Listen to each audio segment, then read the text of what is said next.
duty. No word better describes what bound American soldiers to their mission in the deltas and rice paddies, the jungles and villages of Vietnam. Better run through the jungle. Better run through the jungle. What don't look back, you see. You have to do your duty. You have to take care of your responsibility, because if you don't, other people are going to get killed. If you don't take care of your duty to fight for your country, we're not going to have the country. It's as simple as that. Duty is a hard word to define, but I guess it's an intangible that there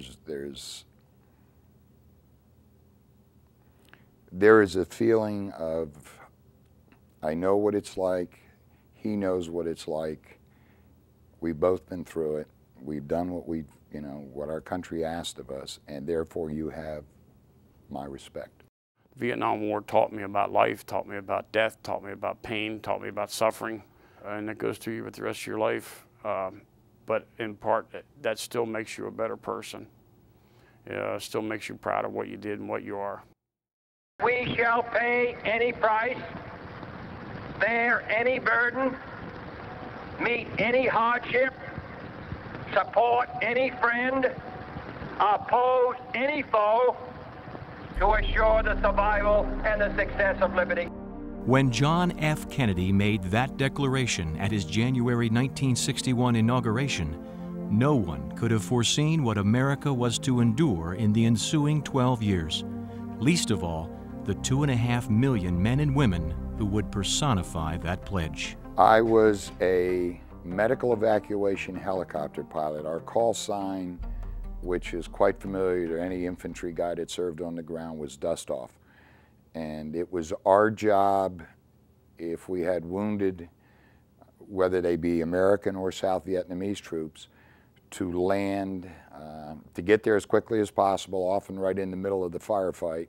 I was a machine gunner in the first cav.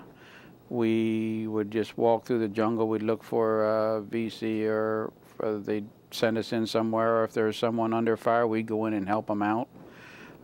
They'd fly us there in a helicopter, and then they'd pick us up later and then fly us somewhere else. I was a corpsman with the, like I said, with 2nd Battalion, 5th Marines, and then subsequently with the 1st Med Battalion, working with the triage and medevacing patients from the medical facility in Chu Lai to Da Nang. I was an aircraft electrician, and in Vietnam I actually worked on A4D Skyhawks, which were the short little stubby airplanes, jets that the troops in the field loved. I was recon, I was a combat engineer attached to recon. That to me, even to this day, is the biggest honor of my life. My duties, I was a combat medic, but I was also considered myself a soldier. And even though I was a medic, I still carried the M16, I carried a .45, and I would have done whatever was needed. In Vietnam, as in all previous wars, Pennsylvania played a vital role. 383,000 native sons and daughters served bravely during that time. More than 3,000 were lost. It was a war in many ways different than any other that involved Americans, fought on unfamiliar terrain, against an enemy that was hard to identify. The Viet Cong and the North Vietnamese knew the land. They were indigenous to the people. They could melt away into a crowd and you wouldn't know which one was the bad guy and which was a kid on his way to school. The person cleaning your hooch at night, in some instances, could be the same VC shooting at you the next day. You had no clue. And they'd be smiling at you, and that night, they're throwing rockets at you. Hacking your way sometimes through triple canopy jungle. Other times you were going down paths and stuff that was easy, but there was always jungle nearby where you had to worry about the booby traps. You had to worry about booby traps, you had to worry about snakes, you had to worry about leeches, you had to worry about the heat, salt tablet, taking enough water for the heat stroke, how far you're going to hump, and you always had to watch out for ambushes.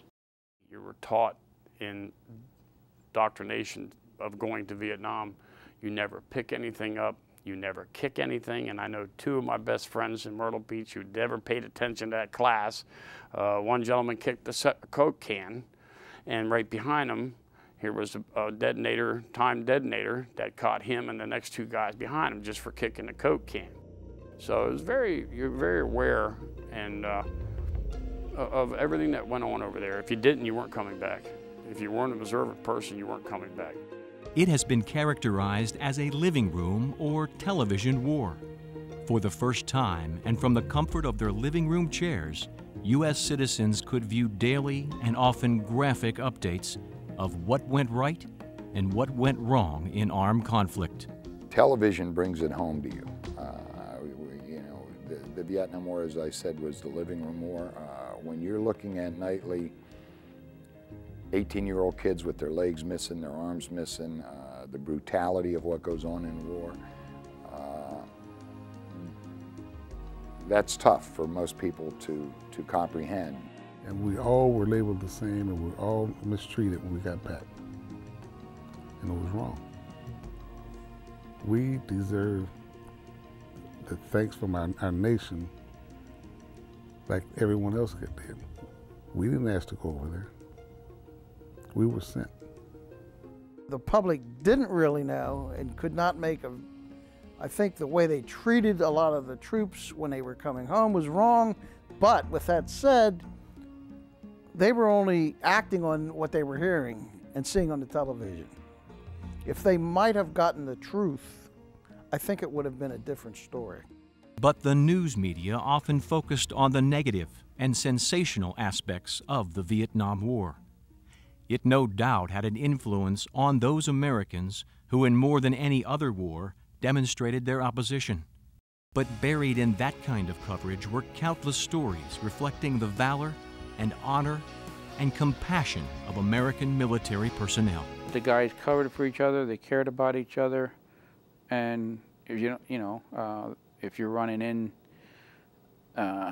through a lot of gunfire and stuff like that, I mean, you're anything and everything just about can kill you, and you do it. I mean, valor isn't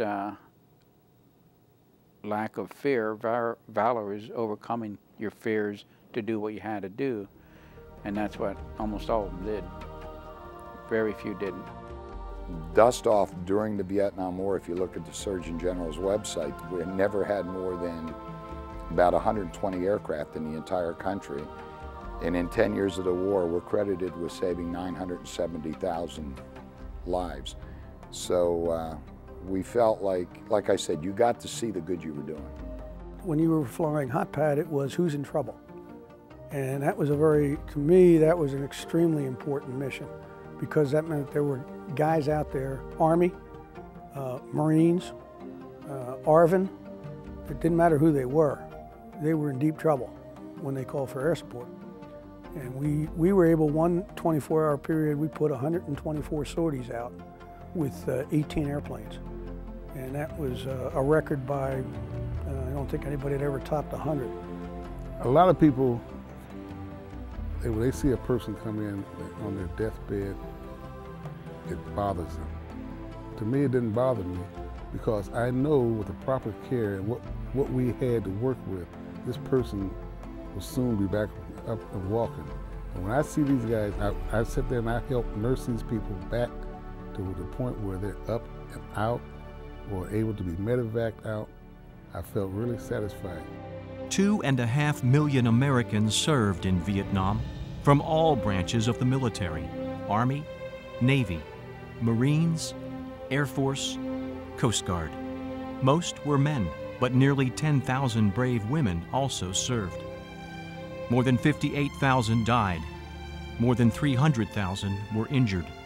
Nearly 800 were prisoners of war. Dozens are still missing and unaccounted for. Duty. To some, it was a moral obligation.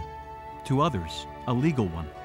But for all who served in Vietnam, who answered the call to sacrifice for a greater purpose, it was heroic, it was selfless, and it was the American ideal. Thank you for giving your country and your fellow countrymen a vital part of your life.